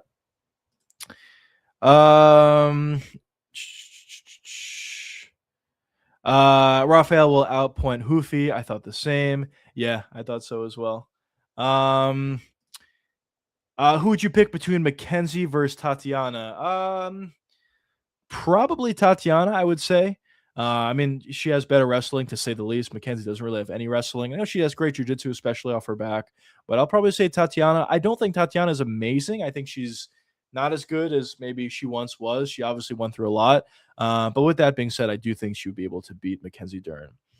Ulberg is so nonchalant. I hate it. He is very nonchalant, to say the least. He's just not really much of a personality at all, and I think that's a big reason for why nobody really cares. I mean, he's a champion. He has like no followers on Instagram. Nobody really cared to watch his post-fight interview. There just wasn't really much there. Nobody really cares about Carlos Ulberg. His fighting style is, somewhat fun, I guess, at times. Sometimes it's really boring, but at times it's somewhat fun. But he just has no personality after the fact. So he's just not an interesting fighter. I guess really the most interesting thing that he did was call out Jiri Prochazka after the fact and say that Jiri Prochazka was essentially just scared, or whatever he said. That was like the most amount of personality that we've ever seen from Carlos Ulberg. So it's a part of it. I know a lot of people like to say we just want to see the best fight the best and whatnot. But listen, personality and star power is certainly a part of fighting as well. And, UFC is a business. So Carlos Ulberg is not, much of a personality. And because of that, people don't really care. Mackenzie Dern will sub Tatiana with a good. Very nice. It's entirely possible. People forget. City Kickboxing is washed up. Yeah, it is. I mean, obviously, one of their boys just became the champion, but in general, I think I would agree with you. A lot of those guys are just not really that good anymore. Israel Adesanya is washed. KKF is not very good. Obviously, Carlos Holberg's the champion, so I guess that goes against the grain. But Dan Hooker kind of sucks. Or I don't know if he kind of sucks, but he's just not like that good. But I don't know how good he ever really was to begin with. So, yeah, a lot of those guys are just not nearly as good as they used to be, I guess. Let's check Twitter to see what we got here. Ziam, yes, I did tell you guys about that one. Josh Hokit kept flipping off Curtis Blades. It's kind of hilarious, to be honest. What do you think about Kamaru Usman? I don't really know. I don't really know what Kamaru Usman is going to do at this point. A lot of the matchups that could have happened at welterweight are gone now. I thought Usman versus Bilal Muhammad made a lot of sense, but that matchup is out the window because Bilal already has a fight booked coming up, so against Gabriel Bonfim. So that's off the table. JDM is off the table, obviously. Not Michael Morales. Carlos Prates is off the table. Sean Brady is off the table. So I really think the next matchup for Kamaru Usman is going to be the guy that does not get the next title shot out of Michael Morales and Ian Gary. That's the only thing that I can think of that makes sense for him and in general. But outside of that, I don't really know. I don't know who's going to be fighting. How far do you think Aaron Pico can go? I think there's a ceiling to him just because of his chin. But I do think he is really good. I think he can be a ranked guy. Obviously, he already is going to be a ranked guy tomorrow. But I'll say I think he can become a top 10 guy. I think that's fair. But I think his ceiling is probably top 5 if he can even get there. I think he's really good and really talented, and he could get there based upon his talent. But at the same time, his chin is so bad that it's going to be really difficult to have success in a weight class like featherweight, especially like featherweight, where the top 5 and really the entirety of the weight class hits incredibly hard. For example, Diego Lopez hits super hard. Jean Silva hits incredibly hard. Yusuf Halal hits decently hard. Steve Garcia hits really hard. Kevin Vallejos hits really hard. Patricio Pitbull hits decently hard, but he's not that good. David Onama hits really hard. Josh Emmett hits really hard. A lot of these guys at the weight class, and especially a lot of these guys in the weight class at the top half, hit incredibly hard. So it's going to be a bit of an issue for Aaron Pico. Usman's going to beat your favorite. Yeah, you really hate Michael Morales, but I don't see it personally. I think he's actually pretty good, but we'll see. I think Morales is probably going to get the next shot versus Islam, but there's no guarantee at this point, and I guess we'll just have to wait and see what happens there. Cub couldn't have gone longer than that. Performance was nice. Yeah, he did put on a really good performance. With that being said, I thought that Nate Landwehr probably looked the worst he's ever looked. So it's something to think about. But nonetheless, great performance for sure for Cub. He looked really good. He definitely could have continued longer if he really wanted to. But nonetheless, I think it's cool to go out on a win, especially that spectacularly, as he was able to win that fight. So I don't mind him going out on that sort of a victory. Beating another Bellator scrub isn't convincing enough. Pico can beat any of the current top 5 featherweights. I mean, listen, I agree. I don't think it necessarily means that he'll be a top 5 guy. I don't think he will be a top 5 guy because of his chin in part. But at the same time, I think he proved that, his skills are really good, and I think that's something we kind of all already knew. It's just the issue with him is his chin. He proved to fight in a much smarter fashion in this fight against Patricio Pitbull. So it's a step in the right direction. It's not a guarantee after beating Patricio Pitbull that, this guy's guaranteed going to be a top 5 guy. I'm not saying that, but it's a step in the right direction. And we'll see where he goes forward from here. I said for a while I thought he was pretty good. And after he got knocked out by Lerone Murphy, everyone said he sucked. Obviously, he doesn't suck. It's just his chin is a real ceiling, I guess, for his career. Pico had better wrestling than some of the names you mentioned. That's true. I mean, he definitely could go to the wrestling in some of those matchups, in certain fights. Definitely could. But it's just the chin is going to be such an issue. You're really going to be holding on to your breath the entirety of the time that he fights, I guess. But he does have a lot of abilities. Obviously, he's well rounded. Cup Swipes was looking good that night. Very nice. Free Cash Cub could have cleaned up on the ranked fighters. That's true. That's true. He probably could. He's got good power. He's a good fighter still, even at this point in his career. But as I said, I don't mind him going out on a spectacular win like that. And listen, if he's thinking about retirement, he probably should retire. So I have no issues with it. On mobile, you really look juiced up. Of course, brother. I'm juiced up all the time. Doesn't suck to lose to a referee, not be mad. Just seems don't be. Yeah, I mean, I actually agree with you. I think it's a very fair statement what you said. I also don't think he beats any of those top 5 guys either. But I do think there's guys he could beat. So we'll see what number he is in the rankings tomorrow. I'm sure he's going to be either number 13 or maybe number 14 in the rankings. And I do think there are guys like Brian Ortega that he could beat, maybe Melky Costa that he can beat. Maybe he'll be able to beat a guy like Aljamain Sterling potentially. Maybe probably he can beat Yair Rodriguez actually. But there are guys he could beat that are ahead of him in the rankings. But in terms of like the best of the best, I agree with you. I don't think he beats those guys. What's your favorite? What's your favorite and your first fight card? First fight card, honestly, was probably Conor versus Khabib. But even at that point, I only watched Conor and Khabib, and then I didn't watch cards after that. I really got into MMA like a few years later than that. But my favorite card, my favorite fight of all time. I mean, my favorite card, I have to think about it a little bit more because I don't remember the entire card. But my favorite fight of all time was Charles Oliveira versus Justin Gaethje. That was an incredibly fun fight. Favorite card of all time might honestly be UFC 300. But I'd have to think about it a little bit more. There's some great cards over the years. I really think Milky smokes him too. Yeah, well, see, the only thing with Milky is he's not really powerful. He's not really that physical. So I think that's actually an advantage for Pico. He's good, but I think there's kind of a ceiling as well to Melky in the sense that I don't really think he gets outside of the top 8 or higher, I should say, than the top 8. I don't think he beats Arnold Allen. I think Allen is a legitimately very high level guy. We'll see, obviously. But I don't think Melky's the worst fight in the world for Pico. But we'll see. We'll see what the UFC decides to do for him next. First UFC fight I watched was Chuck Liddell versus Jeremy Horn rematch. I'm an OG Unk status. I was like 8 years old. Let's go, brother. Yeah, it's fine. I definitely got into MMA a lot later than probably most guys in chat, honestly. But it was kind of just a progression for me. I initially got into basketball when I was like 8 years old or something, or a little bit older. Then I got into football. Then I got into baseball. Then I got into hockey. Then eventually I got into MMA. And really, MMA just overtook everything else. MMA is my favorite sport by far. Once you get into MMA, I feel like it's difficult to watch other sports, honestly. I still do, but it's difficult to watch other sports just because they're not the same level. They don't have the same level of excitement as compared to other sports. It's kind of unfortunate. Double watch stream feels so good. Too juicy. Very nice. Double it up. I appreciate it, brother. I appreciate it. Did you guys see John Joe's bunny? Yeah, I did see that. That was insane. I don't really know what to even say about that. Also, I saw a clip that came out today of John Jones, and one of his fans got a tattoo of John Jones on his leg, and John was like rubbing his leg and smacking it. It was kind of weird. But I don't know. John's like never going to beat those allegations, man.